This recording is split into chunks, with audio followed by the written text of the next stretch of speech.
Good morning student. कक्षा 10 के अंतर्गत अपना अध्याय 12 व्रत चल रहा था और प्रश्नावली 12.3 हमने हल कर ली थी। कुछ प्रमेय हमने देखी थी।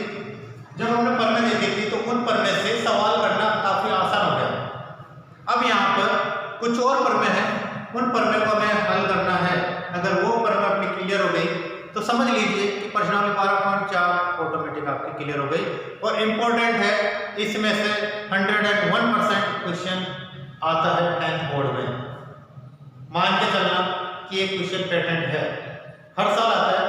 तो यहाँ देखिए चक्रीय चतुर्भुज। अब सबसे पहले चक्रीय चतुर्भुज होता क्या है, ठीक है। तो चक्रीय चतुर्भुज का हमारा ऐसा चतुर्भुज जिसके चारों शीर्ष वृत्त की परिधि पर स्थित है, यानी कि ये ए बी सी डी ये वृत्त की परिधि पर स्थित है, ये कहलाएगा चक्रीय चतुर्भुज। आगे बात समझ, वह चतुर्भुज जिसके चारों शीर्ष वृत्त की परिधि पर स्थित हो वह चक्रीय चतुर्भुज कहलाता है। इससे संबंधित प्रमेय 8 इंपॉर्टेंट प्रमेय है कि चक्रीय चतुर्भुज के समूह कोण परस्पर संपूरक होते हैं। यानी कहने का मतलब है चक्रीय चतुर्भुज के समूह कोण आमने सामने के कोणों का योग 180 डिग्री होता है। तो यहाँ देखिए चक्रीय चतुर्भुज के समूह कोण संपूरक या 180 डिग्री होते हैं।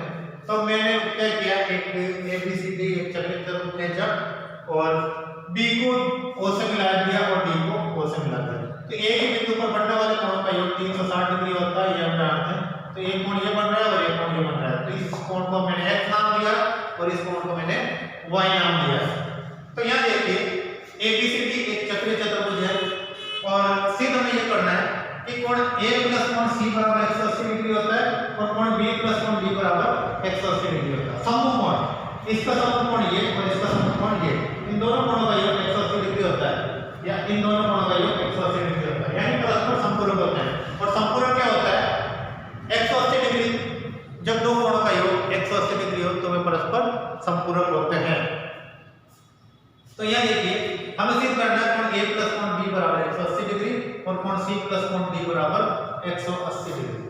तो रचना B में D को O से मिलाया, अतः x प्लस y बराबर 360 डिग्री। x प्लस y बराबर 360 डिग्री। जो मैं बताया था कि किसी के बिंदु पर बने दो कोणों का योग, किसी बिंदु पर बन रहे कोण, इन कोणों का योग कितना होगा, 360 डिग्री। तो अब हमारे बात करते हैं कोण C की। हमने पहले प्रमेय पढ़ी थी कि वृत्त के केंद्र पर बना कोण वृत्त के शेष भाग पर बने कोण का दुगना होता है। तो कोण C कोण B O D का आधा होगा, यानी कि ये क्या होगा, ये कोण x का आधा होगा। तो मैं कह सकता हूं अतः x प्लस y तो ये क्या कोण C बराबर 1/2 होगा x, या मैं कह सकता हूं x/2 प्रमेय 12.8 से। अब यह देखिए ये प्रमेय 8 में तो चल रही है 12.7 से।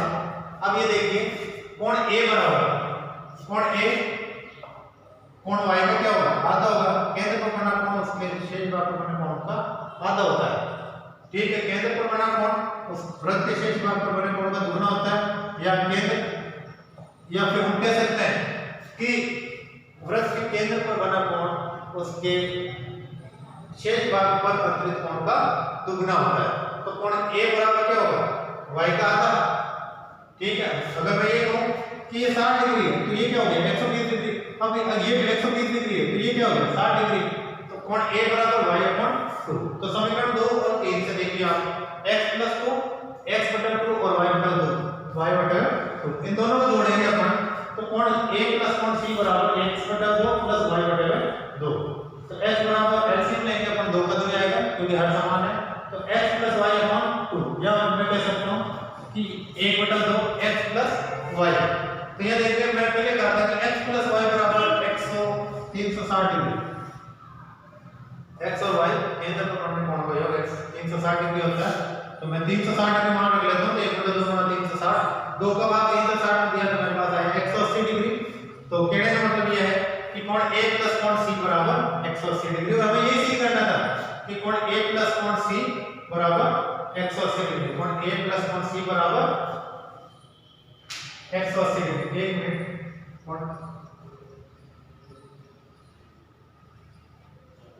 हमें सीधे यही करना था कि कोण A प्लस कोण C बराबर 180 डिग्री, यानी कि ये वाला कोण और ये वाला कोण कितना होगा 180 डिग्री। और दूसरी बात कोण B और कोण D दोनों का मान भी 180 होगा। तो यहाँ देखिए जब हमने x और y दोनों की वैल्यू हमने रखी कि x और y 360 डिग्री होता है, 2 का भाग लिया 180, तो हमारे पास कोण A प्लस कोण C बराबर कितना आ गया 180 डिग्री। कोण A प्लस C बराबर 180 हमने ये निकाल लिया। आगे बात समझ। दूसरी बात, अब यहाँ देखिए A प्लस C 180 डिग्री है, तो यहाँ कोण हम जानते हैं कि ये चक्रीय चतुर्भुज के चार कोण का योग 360 डिग्री होता है। तो A कोण B कोण C कोण D बराबर 360 डिग्री होगा, जिसमें से हमें कोण A और कोण C का मान पता है। कोण A और कोण C का मान पता है कि 180 डिग्री है, तो 180 डिग्री दोनों का 180 डिग्री मान रख देता हूं। तो जब मैं A और C दोनों का मान 180 ये लिख देता हूं, तो मेरे पास क्या बचा कोण B और कोण D बचा। तो 180 डिग्री प्लस कोण B प्लस कोण C बराबर 360 डिग्री। तो यहाँ कोण B प्लस कोण D में इधर ले लेता हूं, तो 360 डिग्री माइनस 180 डिग्री।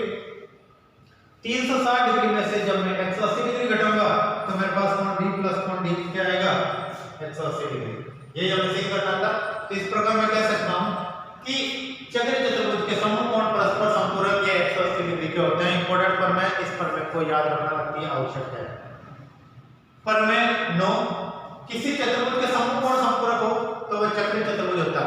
विपरीत उल्टा, तो यह देखिए दिया गया है कि समूह कोण बराबर है, तो कोण A और कोण C और कोण B प्लस कोण D बराबर 180 संपूरक है। फिर हमें यह करना है कि ABCD एक चक्रीय चतुर्भुज है, तो हम एक डायग्राम बना लेते हैं और C इधर ये चक्रीय चतुर्भुज है और यहाँ C डैश से D को मिला देते हैं, तो हमारे पास ये C डैश मिल गया। तो अब हमें रचना ये की है कि C को C डैश से मिलाया, C को C डैश से मिलाया।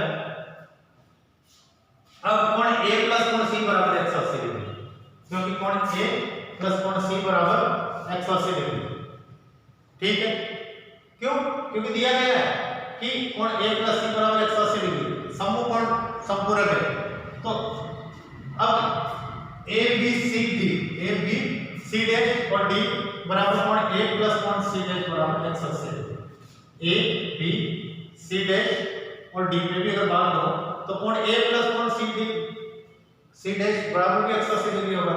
तो समीकरण 1 और 2 से समीकरण 1 में कोण A प्लस कोण C बराबर 180 और कोण A प्लस कोण C डैश बराबर 180, तो यहाँ का ये गया और ये गया, तो मेरे पास इधर बचा कोण C बराबर कोण C डैश, यानी कि कोण C बराबर कोण C डैश। ये तीसरी संख्या है। आगे बात समझ में कि ये कोण बराबर है इसके, ठीक है, तो इसका मतलब कि कोण A प्लस कोण C बराबर C डैश के बराबर 180। तो जब ये दोनों कोण बराबर है, ये दोनों कोण बराबर है, तो यह तभी संभव होगा। अब आगे देखिए, हम इस त्रिभुज की बात करते हैं, इस त्रिभुज की बात करते हैं, इस त्रिभुज को ले लेते हैं अपन।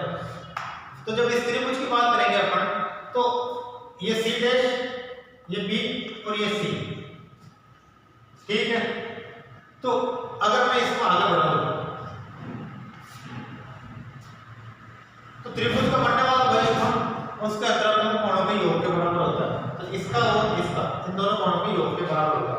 कहने का मतलब ये है कि B C डैश और D,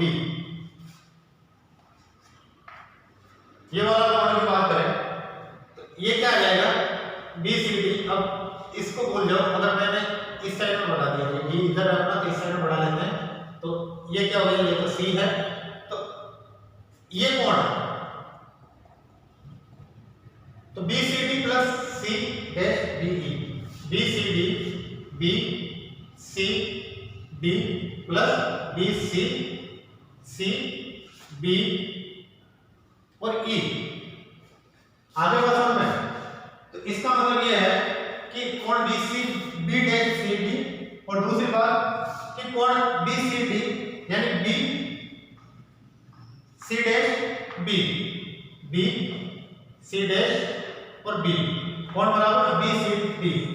तो इसका मतलब ये हुआ कि ऐसी सिचुएशन आ सकती है क्या, कहने का मतलब है कि यहाँ तो कोण सी डैश और यहाँ कोण सी, यानी कि कोण सी डैश बड़ा है किससे, कोण सी से, कोण सी डैश यानी कि ये वाला कोण क्या हो रहा है यहाँ बड़ा बता रहा है कोण सी से। ऐसा संभव हो नहीं सकता है। तो ये कब संभव हो सकता है, ये तभी संभव हो सकता है जब सी व सी डैश समपाती हो। तो एबीसीडी एक चक्रीय चतुर्भुज है, तो हम मानेंगे कि सी कहां पर स्थित है, सी डैश पर। ये कभी संभव होगा जब दोनों बिंदु एक ही कोण पर स्थित हो। तो मैं कह सकता हूं कि ये समपाती होंगे। तब मैं ये कह सकता हूं कि कोण सी बराबर होगा कोण सी डैश के। तो त्रिभुज से हमने सिद्ध किया था कि ये इस प्रकार बराबर नहीं है, क्योंकि कोण एक में तो कोण सी डैश बड़ा है और सी कोण छोटा है, जबकि हमने यह निकाला था तो यह कंडीशन आई थी कि कोण सी बराबर है कोण सी डैश के। तो ये कंडीशन लागू नहीं हो सकती। ये कब संभव है, जब ये समपाती हो। अतः मैं कह सकता हूं कि एबीसीडी क्या है, ये चक्रीय चतुर्भुज है। अतः इन प्रमेय पर आधारित आपको सवाल हल करना है। कुछ प्रमेय यानी कि एक प्रमेय और रह गई है, वो मैं नेक्स्ट वीडियो में आपको बताऊंगा।